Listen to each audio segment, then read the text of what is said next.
నమస్కారం. అమృత కలశం.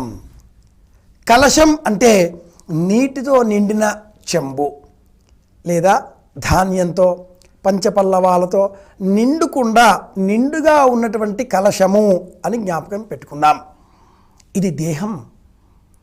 ఈ దేహము అమృతమయమైనప్పుడు అప్పుడది అమృత కలశం అవుతుంది. మృతము అంటే చనిపోయే లక్షణం కలది. అది లేకుండా ఉండగలగడం అమృతం. పరేణనాకం నిహితం గుహాయాం అన్న వేదవాక్యంలో నకర్మణాన ప్రజాధనేన త్యాగే నైకే అమృతత్వమానసు. ధనం చేత కానీ సంపాదన చేత కానీ సంతానం చేత కానీ ఈ వేటి వల్ల కూడా రానటువంటి అమృతత్వము త్యాగభావన చేత ధర్మబద్ధంగా జీవితం గడపడం చేత మనం సముపార్జించుకోవచ్చును అని వేదం ఒక ధర్మాన్ని సూచిస్తుంది.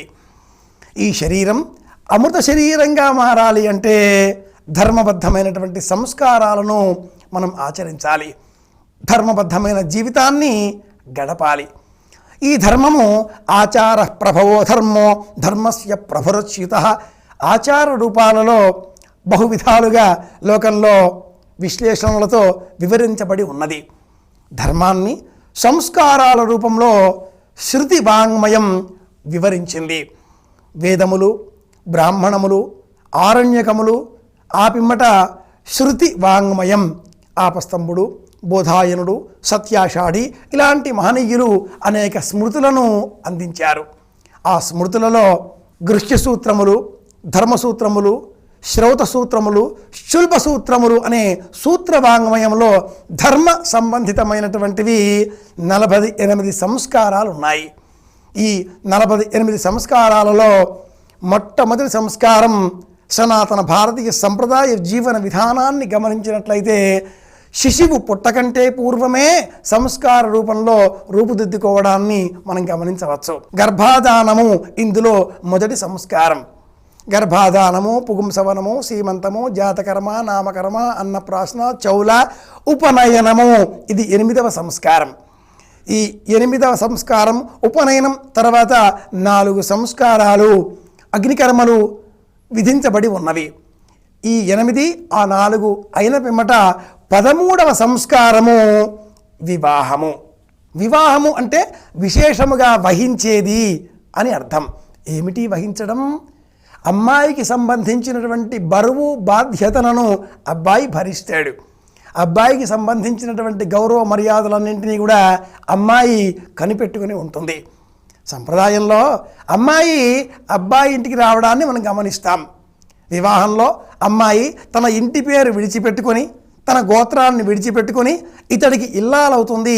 ఇతనికి సంబంధించిన వంశాన్ని, ఇతనికి సంబంధించిన గౌరవాన్ని తాను స్వీకరించి వంశాభివృద్ధికి దోహదపడుతుంది.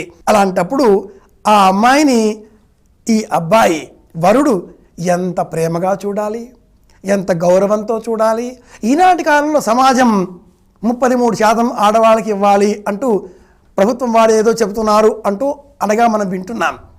కానీ ఆర్ష ధర్మం, సనాతన ధర్మం 50% ఇవ్వాలి అంటూ వివరిస్తుంది. ఈశ్వరుడు అర్ధనారీశ్వరుడిగా తన శరీరంలో సగభాగాన్ని ఇచ్చాడు అంటూ మన పురాణ వాంగ్మయం వివరిస్తుంది. ఆ విధంగా అమ్మాయి అబ్బాయి 2 భాగాలు ఒకటిగా మారి సఖా సప్తపదా భవ సఖాయౌ సప్తపదా బభూవ సఖ్యం తే గమేజగం సఖ్యాత్తే మాయోషగం సఖ్యాన్మే మాయోష్ఠా సమయాభ సంకల్పావహై సంప్రియౌరోచిష్ణు సుమనస్యమానౌ. మంచి మనసుతో సప్తపది నడిచి వివాహ బంధాన్ని ఒడగడుతూ అంగీకరిస్తూ కలిసి జీవించడం వివాహం, విశేషముగా వహించడం అని అర్థం. ఈ వివాహం భారతీయ సంప్రదాయాలలో 29 రాష్ట్రాలలో అనేక విధాలుగా ఆచరించబడుతూ ఉండడం మనం గమనిస్తున్నాం. ఉత్తర భారతదేశంలో గుజరాత్ తదితర ప్రాంతాలలో అబ్బాయి గుర్రం పైన వస్తాడు. మల్లెపూల దట్టి ముఖాన వేలాడుతూ ఉంటుంది.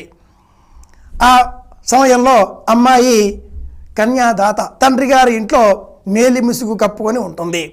అబ్బాయి చురిక పిడిబాకు తీసి గుర్రం పైనే ఉండి దానికి తన బొటన వేలితో ఇలా రక్తం తీసి ఆ చురికకు అంటించి దాన్ని విసరుతాడు. అలా విసరిన ఆ కత్తి అమ్మాయి పాదాల వద్ద వచ్చి భూమిలో దిగబడుతుంది. బంధువులంతా హర్షధ్వానాలు చేస్తారు. ఆ అమ్మాయి తల్లి లేక తల్లి వరస ఆ చురిక కత్తిని భూమిలో నుంచి పైకి లాగి అంటిన ఆ అబ్బాయి రక్తాన్ని అమ్మాయి నుదుటన సింధూరంగా అలంకరిస్తుంది. దాంతో ఆ వివాహం అయ్యింది. దీన్ని రసం అన్న పేరిట ఆ ప్రాంతంలో వాళ్ళు పాటిస్తారు. ఆ తర్వాత అగ్నిసాక్షిగా చుట్టూ నడుస్తారు. 29 రాష్ట్రాలలో ఒక్కొక్క రాష్ట్రంలో ఒక్కొక్క విధానాన్ని మనం గమనిస్తూ ఉంటాం. అయితే అన్నింటిలో కూడా ఉండేటటువంటిది సప్తపది. హిందూ మ్యారేజ్ యాక్ట్ భారత ప్రభుత్వ విధులను నియమాలను గమనించినట్లయితే రాజ్యాంగబద్ధమైనటువంటి హిందూ మ్యారేజ్ యాక్ట్ చట్టం ప్రకారం, శిక్షాస్మృతి ప్రకారం వివాహంలో సప్తపది జరిగి ఉండాలి. భారతీయ శిక్షాస్మృతి సెక్షన్ చట్టం ప్రకారంగా వివాహంలో తాళిబొట్టు కట్టిన, తలంబ్రాలు పోసిన, లేక ఇతరములైనటువంటి సుముహూర్తములు, కన్యాదానం తదితరములు అన్నీ పాటించినా కూడా సప్తపది నిర్వహించబడకపోతే ఆ వివాహం పూర్తి కాలేదు అని చట్టం నిష్కర్షగా వివరిస్తుంది. అందుకనే అమృత కలశంలో ఈ 5 విభాగాలకు మనం సప్తపది అనే పేరుతో పరిచయం చేసుకుంటున్నాం. సప్తపది 7 అడుగులు. సఖా సప్తపదాభవ 7 అడుగులు వేస్తున్నాం. ఒక ప్రాంతంలో వివాహం అలా కత్తితో చిరుకతో ముడిపడి ఉన్నది. మరొక ప్రాంతంలో తాళిబొట్టు కడతారు. మరొక ప్రాంతంలో సుముహూర్తమే ప్రధానం. మరొక ప్రాంతంలో నల్లపూసలు కడతారు. మరొక ప్రాంతంలో అమ్మాయి చీర కొంగున కందగడ్డ కడతారు. ఇవన్నీ కూడా ఆచారాలు. ఆచార ప్రభవో ధర్మో ధర్మస్య ప్రభరోచిత. ఎన్ని ఆచారాలు చెప్పినా, ఎన్ని ధర్మాలు పాటించినా అన్నింటిలోకెల్లా కూడా శ్రేష్టమైనది సనాతన భారతీయ వైజ్ఞానిక పరంపరలతో కూడుకుని ఉన్నది వివాహం అనే వ్యవస్థ. ఈ వ్యవస్థ కుటుంబ ధర్మానికి ఆధారం అవుతున్నది. కుటుంబం ఉన్నది, అతడు గృహస్థు అవుతాడు, ఆవిడ గృహిణి, ఎల్లాలు అని మనం చెప్పుకోవాలి. ఈ వివాహం అనే వ్యవస్థలో మనం అనేక విధాలుగా వివాహాలు జరగడం చెప్పుకుంటూ ఉంటాం. అవేమిటో ఈ భాగంలో చూద్దాం. బ్రాహ్మము, దైవము, ఆర్షము, ప్రాజాపత్యము, ఆసురము, గాంధర్వము, రాక్షసము, పిశాచము అనే 8 విధములైనటువంటి వివాహాలను, 8 విధములైన వివాహాలను మనుస్మృతి వివరిస్తుంది. ఇందులో మొదటి 4 శ్రేష్టమైనవి. బ్రాహ్మ్యము, దైవము, ఆర్షము, ప్రాజాపత్యము. ఈ 4 శ్రేష్టమైనవి. మిగతా 4 ఆసురము, గాంధర్వము, రాక్షసము, పిశాచము ఈ 4 అధమమైనవి. ఈ 4 మరీ రాక్షసము, పిశాచము అనబడేటటువంటి 7, 8 పైశాచికము అని కూడా చెబుతాం. ఈ 7, 8 విధాలైనటువంటి వివాహాలను పరాశర స్మృతి ఈ కలియుగంలో పాటించకూడదు అంటూ విధి నిషేధాదులను విధించింది. ఈ విధి నిషేధాజ్ఞలలో వివాహం అంటే ఏమిటి తెలుసుకుందాం. వివాహాన్ని మనం పాణిగ్రహణము అంటాం. పాణి అంటే చెయ్యి, చెయ్యి పట్టుకోవడమే వివాహం. ఒకనాటి కాలంలో పెళ్లి పత్రికలలో ఆ పత్రిక పైన అమ్మాయి చెయ్యి, అబ్బాయి చెయ్యి ఇలా పట్టుకున్నట్లుగా ఉండే చిత్రపటాన్ని చిత్రించేటటువంటి వారు. అలా చెయ్యి పట్టుకోవడమే వివాహం అనడానికి ఒక చిన్న కథను మన పురాణాలు చెబుతాయి. ఆ కథను విందాం. పూర్వం యయాతి అనే ఒక చక్రవర్తి ఉండేవాడు. అతడు ఒకనాడు వేటకై అడవికి వెళ్ళాడు. ఆ సమయంలో అడవిలో ఒక బావిలో నుంచి రక్షించండి రక్షించండి అనే అరుపులు వినిపించాయి. యయాతి మహారాజు ఆ బావి దగ్గరికి వెళ్ళి తొంగి చూచాడు. బావిలో ఒక యువతి వివస్త్రగా కనిపించింది. తటాలున గుర్రం దిగి తన భుజం మీద ఉన్నటువంటి శాలువాను ఆ బావిలోకి విసిరివేశాడు. ఆ బావిలో ఉన్న యువతి ఆ శాలువాను వస్త్రాన్ని ధరించింది. బావిలో నుంచి పైకి వచ్చే ప్రయత్నం చేసింది. ఆ సమయంలో యయాతి తన చేతిని అందించాడు. ఆ యువతి ఆ చెయ్యి పట్టుకొని బావిలో నుంచి బయటికి వచ్చింది. అమ్మాయి నువ్వెవరు అంటూ ప్రశ్నించాడు యయాతి. ఆ అమ్మాయి అన్నది కదా, నా పేరు దేవయాని, శుక్రాచార్యుల కుమార్తెను. ఎందుకు ఇలా ఈ పరిస్థితి ఏర్పడింది అని మళ్ళీ ప్రశ్నించగా ఆ అమ్మాయి అన్నది కదా, నేను మా రాక్షసరాజు అతడి కుమార్తె శర్మిష్ఠ మేమిద్దరం కూడా స్నానం కోసం ఇక్కడికి వచ్చాము. స్నానం అనంతరం పొరపాటున హడావిడిగా నేను ఒకరి వస్త్రాలు ఒకరిగా మారి శర్మిష్ఠ వస్త్రాన్ని ధరించబోయాను. ఆగ్రహంతో శర్మిష్ఠ తన వస్త్రాన్ని తాను లాక్కొని నన్ను ఇలా బావిలో నెట్టేసి వెళ్ళిపోయింది అంటూ విలపించింది దేవయాని. యయాతి మహారాజు ఊరడించాడు. పర్వాలేదులే అన్నాడు. తన మార్గాన తాను గుర్రాన్ని అధిరోహించి వెళ్ళబోయాడు. దేవయాని ఆ గుర్రం వెనకాలే నడవసాగింది.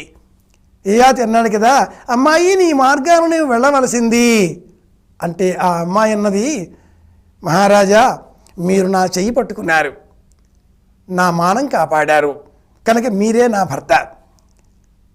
ఉలిక్కిపడ్డాడు యయాతి మహారాజు. నీవు బ్రాహ్మణ స్త్రీవి, నేను క్షత్రియ జాతిలో జన్మించిన వాడిని, అందులోనూ సూర్యవంశ సంజాతులైనటువంటి వారెవరూ కూడా అధర్మమును ఆచరించరు కనుక ఈ వివాహం పొసగదు, నీ మార్గాన్ని నీవు వెళ్ళవలసిందే. అయినా వివాహం ఎక్కడా అని ప్రశ్నించాడు. ఆ అమ్మాయి వినలేదు. పెద్దలందరి సమక్షాన ఈ విషయం చర్చకు వచ్చింది. శుక్రాచార్యుల వారు తీర్పిచ్చారు కదా, చెయ్యి పట్టుకుంటే వివాహం అయినట్లే. అనులోమ విలోమ వివాహాలు ఇలా ఏర్పడ్డాయి. బావిలో ఉన్న అమ్మాయిని రక్షించే నిమిత్తమై అలా చేయిచ్చాడు. ఆ అమ్మాయి చేయి పట్టుకుంది, వాళ్ళకి వివాహమైంది అంటూ పెద్దలు తీర్పునిచ్చారు.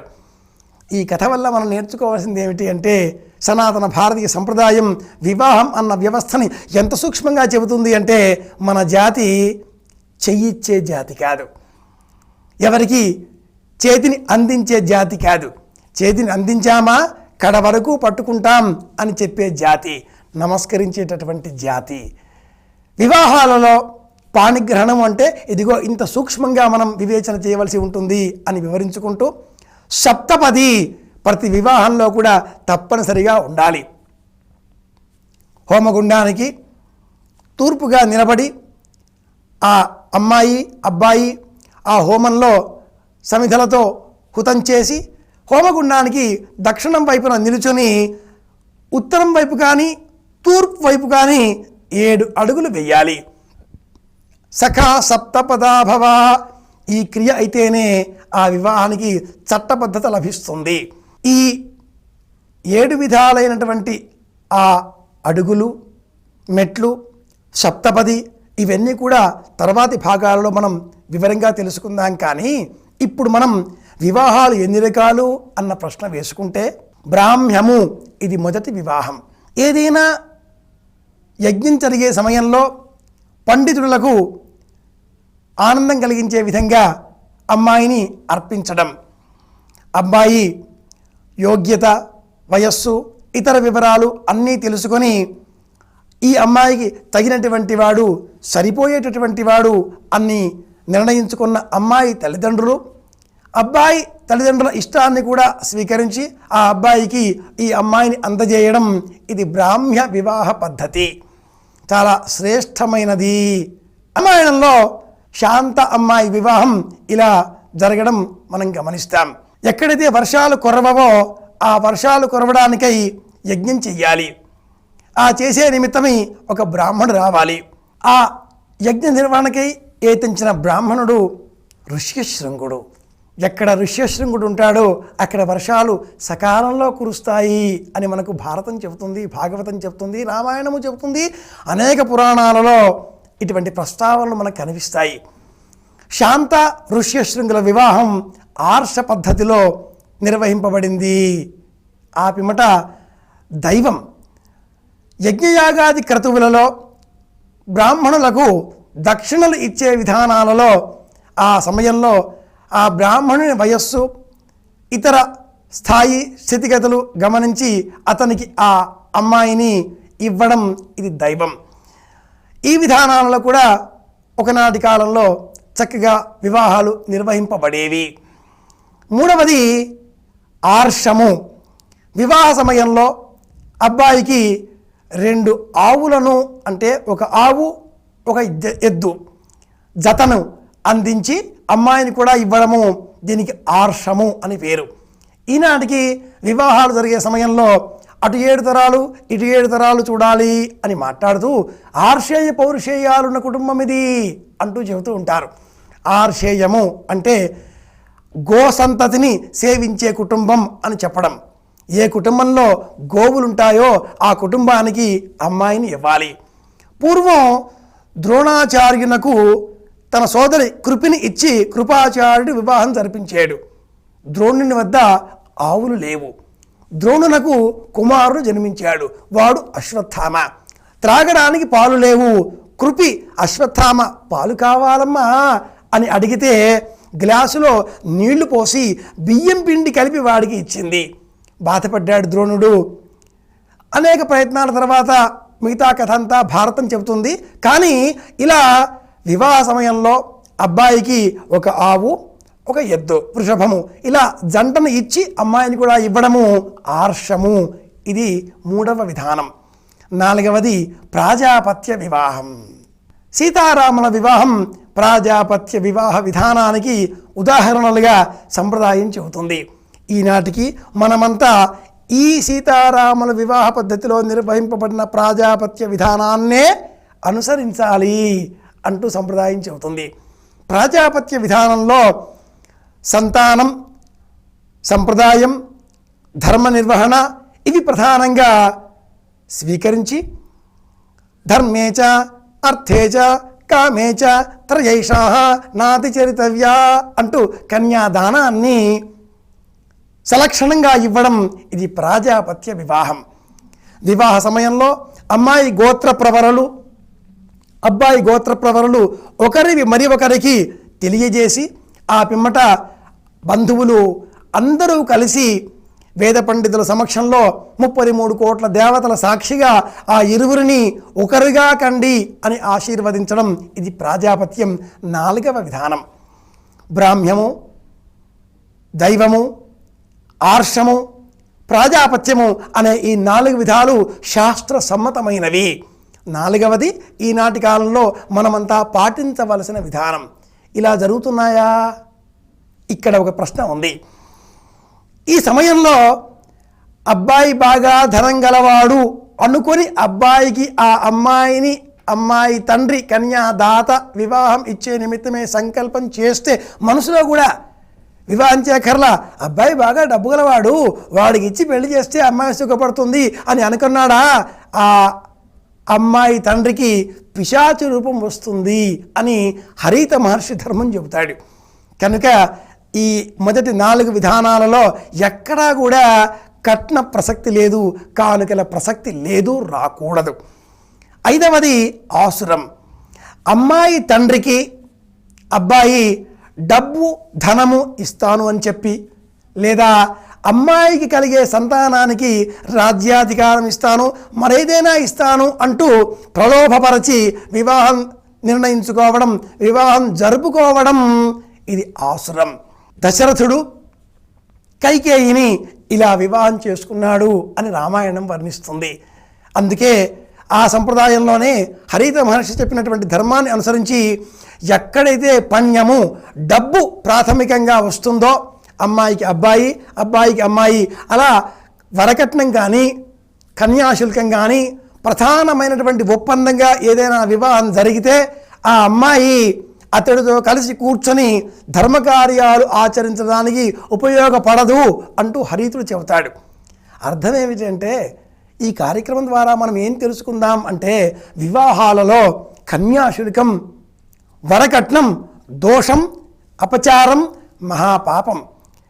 అబ్బాయి ఇతడికి ఇంత వెల అని అమ్మాయి తండ్రి అబ్బాయి అడిగినంత మేరకు డబ్బుని అందజేస్తే విపణి వీధిలో అమ్మాయి తండ్రి ఆ అబ్బాయిని అమ్మాయికి కొనిపెట్టినట్లు అని భావన చెయ్యాలి.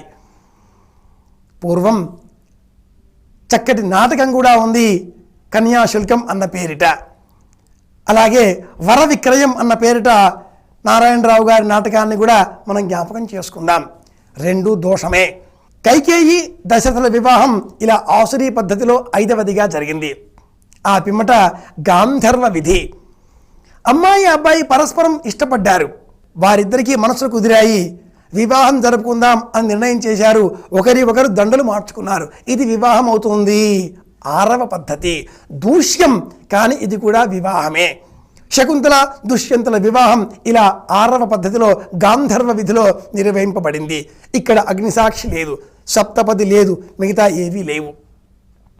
గాంధర్వ విధితో జరపబడే ఈ వివాహాలలో ఉషా అనిరుద్ధుల వివాహం మళ్ళీ సప్తపది అగ్నిసాక్షిగా రెండింటూ కలుపుకొని సలక్షణంగా గాంధర్వ విధిలో నిర్వహింపబడినట్లుగా మన పురాణ ప్రపంచం చెబుతుంది. ఇది 6వ పద్ధతి. ఆ తర్వాత వచ్చినవి రెండు కూడా రాక్షసం, పైశాచికం. ఇవి ఎప్పటికీ అనుసరించేటువంటివి కావు.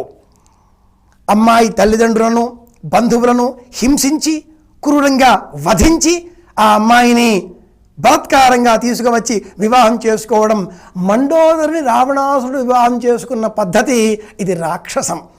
ఇది కూడా వివాహమే, కానీ ఈ యుగంలో ఇలా ఆచరించకూడదు. చివరిది 8వది పైశాచికం. నిద్రించే అమ్మాయిని బలాత్కరించి, మత్తుమందులు అందించి బలాత్కరించి, గత్యంతరం లేని పరిస్థితులలో ఆ అమ్మాయిని వివాహం చేసుకోవడం, ఇది పైశాచికం, పరమ కిరాతకం. ఈనాటి కాలంలో మన సినిమాలన్నింటిలో కూడా ఈ 7వ 8వ వివాహ పద్ధతులనే ఆచరిస్తూ ఉండడం మనం గమనిస్తున్నాం. ఈ కలియుగంలో ఏది దూష్యమో అదే నెత్తిన పెట్టుకోవడం కూడా గమనిస్తూ ఉంటాం కదా. కనుక సప్తపది సఖా సప్తపదాభవ, 7 అడుగులు కలిసి నడిస్తే వాళ్ళు వీరవుతారు, వీళ్ళు వాళ్ళు అవుతారు, సఖ్యం పెరుగుతుంది. 7 అడుగుల ఈ నడక, ఎవరైనా ఆ ఇద్దరిలో ఒకరు దేహాన్ని విడిచిపెడితే ఆ సమయంలో కట్టే పాడెకు కూడా 7 కట్టెలే ఉంటాయి. అది కూడా 7 ఊర్ధ్వలోకాలు, అతల వితల సుతల తలాతల రసాతల పాతాళంలోనే 7 లోకాలు క్రిందికి పోకుండా భూ భువ శుభ మహా జన తప సత్యం అనబడే 7 లోకాల ఊర్ధ్వమార్గాలలో మనం ప్రయాణించాలి అంటే సప్తపది తప్పనిసరి. అలాగే వివాహాన్ని ధర్మ పద్ధతిలో, ధార్మికమైన విధానాలలో మొదటి 4 బ్రాహ్మ్యము, ధర్మము, ఆర్షము, ప్రాజాపత్యము అనే 4 విధానాలలో అనుసరిద్దాం, ఆచరిద్దాం. ఈ 4ంటిలో కూడా ప్రాజాపత్య విధానం, ఇరుపక్షాల పెద్దలు కూడా కలిసి వివాహాన్ని ధర్మబద్ధంగా ఆచరించే పద్ధతిలో అనుసరిద్దాం. సనాతన భారతీయ విజ్ఞానాన్ని తెలుసుకుందాం. అమృత కలశంగా మన దేహాన్ని, మన జీవనాన్ని మలుచుకుందాం. మరిన్ని విశేషాంశాలతో 2వ భాగంలో కలుసుకుందాం. అందరికీ శుభం కలగాలి, అందరూ ఆనందంగా ఉండాలి అని కోరుకుంటూ శుభమస్తు.